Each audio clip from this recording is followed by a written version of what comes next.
the night of the incident, just to preface some of the injuries in the condition that Officer Martinez was in, the first officer that responded to him was also an EMT.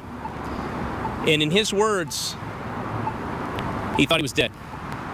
He said he tested for his pulse and was surprised when he found one.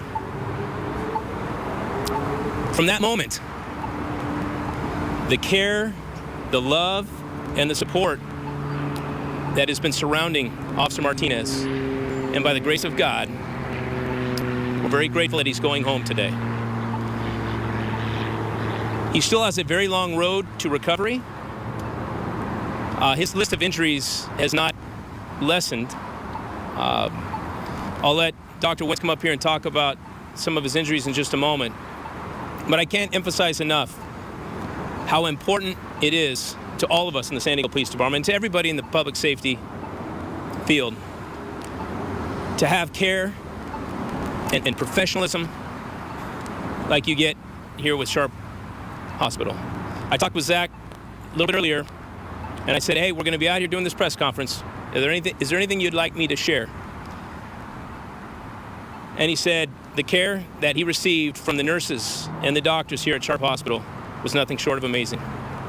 He's very grateful, and he appreciates all the prayers that he's been receiving. So with that, let me bring up the chief of the trauma department here at Sharp Hospital, Dr. Wentz. Hi, good afternoon, and thank you for allowing me to speak at your press conference. I'm Diane Wentz. I'm the Trauma Medical Director at Sharp Memorial. Officer Martinez arrived to our care at the most critical time of his life. He had been involved in a massive trauma event, and our team was responsible for responding to him and taking care of his injuries in that moment. Sharp Memorial serves the city of San Diego. San Diego County is a well-oiled machine for trauma. There are 5 adult trauma centers. I chose to work at Sharp Memorial because this place is like a family. And in fact, generations of families work here and retire from here. Our entire duty is to take care of you when you are at your most injured or ill, and I think we do that well. We are here to serve the community. Officer Martinez suffered from burns, a broken neck, multiple facial injuries, and we were able to take care of him and get him back to a place where he can continue his recovery at home. I also want to thank our extensive team, starting with our pre-hospital system, our EMS, our county service lines, the people who respond to injured patients in the very beginning at the scene and bring them to us so that we can provide our care. I also want to thank the nursing staff who bend over backwards to treat every patient like family. We do everything that we can to make your visit as comfortable as possible. I also want to thank the endless staff members and the entire workforce that is inside this building that shows up to work every day, leaving their families so that they can take care of the people of San Diego. And finally, I would like to thank the police force for all that they do to protect us and keep us safe, including here at work and on our way home. Thank you. Today is nothing short of a miracle. And I know there were a lot of people that provided help that day. Our firefighters, the medics, and the staff here at Sharp Hospital. Because of some of his injuries, staff over at UCSD as well assisted. And I think Dr. Wentz probably said it best. We have a special community here in San Diego. And it's times like this that bring people together. And if there is a silver lining when we have tragedies like this, it's the way that we do come together. So with that, I will open up the floor to a few questions. But understand, there are a lot of questions regarding this incident that we still don't have answers to. And so I'll do the best I can. Was Martinez sent back home to Texas, or is he going to come here? He's going to stay here locally. He's surrounded by family, and he'll be able to check in and out of the hospital as needed as he recovers. Talk a little bit about just the crash itself. We had heard that the chase had been called off, and then they were broadsided. So I'm just kind of curious to see, what you can talk about in terms of them being broadsided. How did that occur? And how fast was the suspect going? Those are all good questions, and unfortunately, I don't have all the answers to them. Basically, the basic preliminary information that we saw out there at the scene is still our understanding of how things happened and occurred. We're waiting for the Highway Patrol to do their investigation. We wanted to make sure that we had an outside agency take a look at this incident, and we want to give them the time and respect to do that investigation as thoroughly as possible, and however long that takes. Medical examiner's report stated that he was ejected from the car. Could you explain what led up to those injuries that witness stated? That's a good question, but I'm not. Are you asking medical injuries, or are you asking? Specifically during the crash caused him to have those injuries, the burns. From our perspective, it's going to be hard to say. Obviously, it was a very violent collision. Being ejected out of a vehicle, we all understand, what it takes for that to occur, and ultimately landing out in the street. Like I said, when the first officer went up to him, his impression was that he was dead, and the first thing he did was check for a pulse.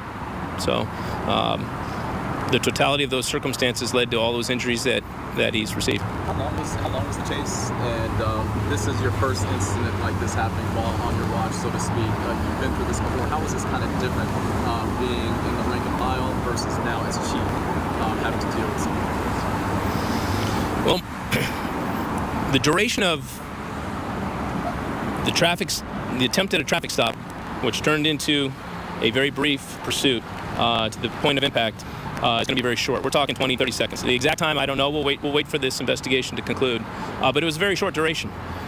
And I tell you, Omar, you think you're referencing Jeremy Henwood when Jeremy was shot and killed. And I'll tell you this, it's never easy. Our police officers have got a very difficult job that they do every single day. They put their lives on the line for people they don't even know.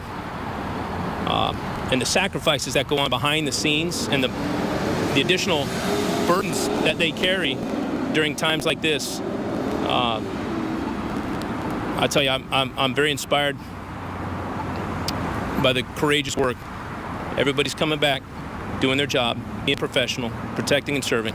And I'm very proud to be the police chief of San Diego Police Department right now. Has he said anything? What has he said about the back on the force? Just his spirits? What's he saying? How is he? Well, one, he's very thankful. I'll tell you that. He's very thankful to be alive. He's very thankful to have a path to recovery. Whether he'll get back to full duty, it still remains to be seen. It's still too early. He's got a long road of recovery. We told him not to rush and to take this time. He's surrounded by family, which is a good thing. And we're all grateful that we're standing here today to say that he's being released from the hospital. Doctor, if you could apologize, but I could dig just a little bit deeper. You mentioned burns, if you could step to the mic also too. You mentioned burns. Can you talk about the severity of those burns? You mentioned neck injury. Does that mean anything with regards to the rest of his body? Can you just dig a little deeper for us? There was no paralysis, and the burns were considered something that we can manage here at Sharp Memorial. We did bring in a specialist from the UCSD Burn Center, and then ultimately Officer Martinez was transferred because of the location of the burn injuries. So in general, if there's a burn sustained to face or hands, visible, workable areas of the body, then those need a little bit more care and attention with additional expertise from burn experts, and we're very appreciative of having our colleagues at UCSD who can assist and provide support for that.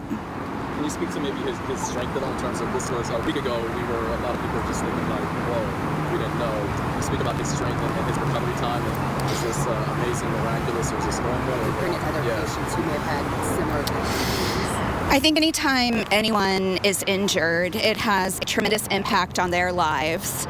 The role that we play, we hope that it will be short and that it will lead to an expeditious recovery, but we know that patients leave the hospital and then they must maintain their motivation, sometimes upwards of a year, for a full and complete recovery. recovery for this? Just in general, for trauma injuries, that the time span of that recovery is often much longer than they are here under our care. They do the majority of their work at home. Did you see him getting back to running, doing his right? That kind of stuff? It's still too early for us to speculate on what his actual recovery will be, but we are wishing him the absolute best, and we provided the absolute best level of care to him so that he could achieve that goal. Chief, when One will more he be question. discharged from the hospital? When will he be discharged from the hospital? He was discharged about an hour and a half ago. So he's been released, yeah. And then have you guys specified exactly why the 16-year-old speeding or the traffic stop? Yeah, all that hopefully will come out in the investigation. At this point, we have no idea what preceded when he was driving down the street at a high rate of speed. What preceded that, we don't have a good understanding just yet. Let me close by saying he still has a long road to recovery. Keep him in your prayers and respect his privacy as he gets back on his feet again. Thank you very much.